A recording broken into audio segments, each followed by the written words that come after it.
Please subscribe for more. Brief History of the Empire, Volume 4. The first book of this series described in brief the first 8 emperors of the Septim dynasty, beginning with Jagar Tharn. The second volume described the War of the Red Diamond and the 6 emperors who followed. The third volume described the troubles of the next 3 emperors, the frustrated Uriel IV, the ineffectual Sepphoris II, and the heroic Uriel V. On Uriel V's death across the sea in distant, hostile Akavir, Uriel Sikix was but 5 years old. In fact, Uriel Sikix was born only shortly before his father left for Akavir. Uriel V's only other progeny, by a morganatic alliance, were the twins Morihatha and Eloisa, who had been born a month after Uriel V left. Uriel VI was crowned in the 290th year of the Third Era. The imperial consort Thonica, as the boy's mother, was given a restricted regency until Uriel VI reached his majority. The Elder Council retained the real power, as they had ever since the days of Kataraya. The council so enjoyed its unlimited and unrestricted freedom to promulgate laws and generate profits that Uriel VI was not given full license to rule until 307, when he was already 22 years old. He had been slowly assuming positions of responsibility for years, but both the council and his mother, who enjoyed even her limited regency, were loath to hand over the reins. By the time he came to the throne, the mechanisms of government gave him little power except for that of the imperial veto. This power, however, he regularly and vigorously exercised. By 313, Uriel VI could boast with conviction that he truly did rule Tamriel. He utilized defunct spy networks and guard units to bully and coerce the difficult members of the Elder Council. His half-sister Morihatha Septim was, not surprisingly, his staunchest ally, especially after her marriage to Baron Ulf Gerson of Winterhold brought her considerable wealth and influence. As the sage Ugarid said, Uriel V conquered Esroniet, but Uriel VI conquered the Elder Council. When Uriel VI fell off a horse and could not be resuscitated by the finest imperial healers, his beloved sister Morihatha took up the imperial tiara. At 25 years of age, she had been described by admittedly self-serving diplomats as the most beautiful creature in all of Tamriel.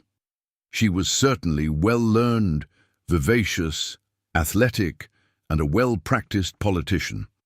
She brought the Archmagister of Skyrim to the imperial city and created the second imperial battle mage since the days of Jagar Septim.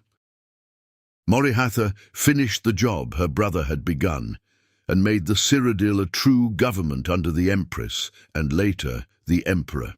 Outside the Cyrodiil, however, the empire had been slowly disintegrating. Open revolutions and civil wars had raged unchallenged since the days of her grandfather, Sepphoris II.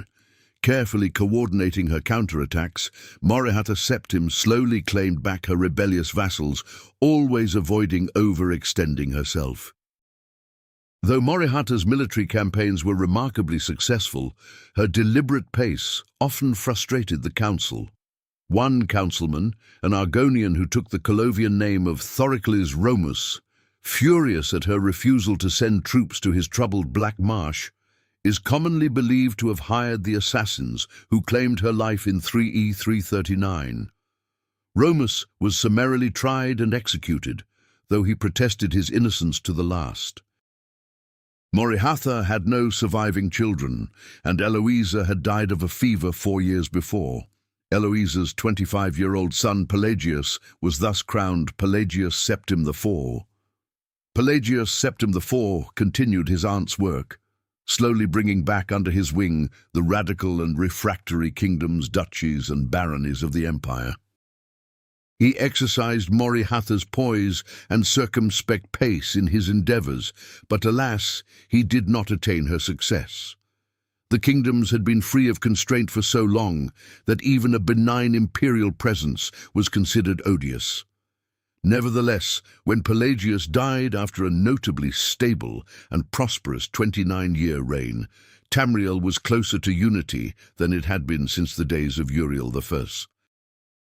Our current emperor, His Awesome and Terrible Majesty Uriel Septim VII, son of Pelagius, has the diligence of his great-aunt Morihatha, the political skill of his great-uncle Uriel VI, and the military prowess of his great-granduncle Uriel V.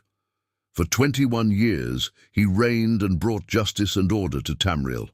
In the year 3E 389, however, his imperial battle mage, Jagar Tharn, betrayed him.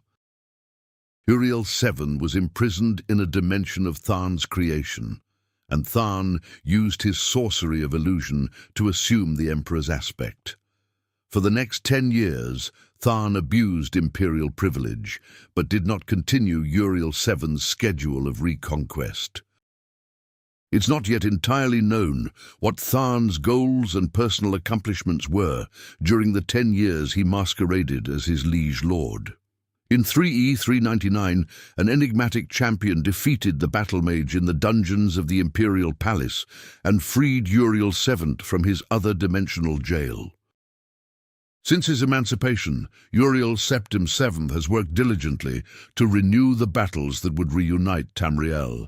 Tharn's interference broke the momentum, it is true, but the years since then have proven that there is hope of the golden age of Tiber Septim's rule, glorifying Tamriel once again. The End.